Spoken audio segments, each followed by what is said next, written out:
Bugungi ikkinchi bemorimizda burun suyak qiyshiqligi va chap taraflama produktivniy gaymarit diagnozi qo'yildi.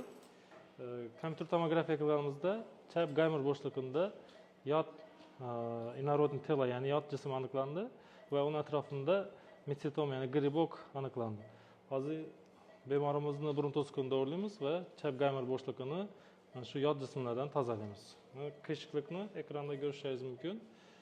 Chap tarafi bergan va ikkinchi tarafini ko'radigan bo'lsak, mana hozir naftizin qo'yib kengaytirilgandan keyingi holat. Bu yerda mana slizta obolochkani polipozniy o'zgarganligini ko'rishimiz mumkin. Hozir pazuxani ichini ochib ko'ramiz, natijalarni yana ko'rsatib boramiz.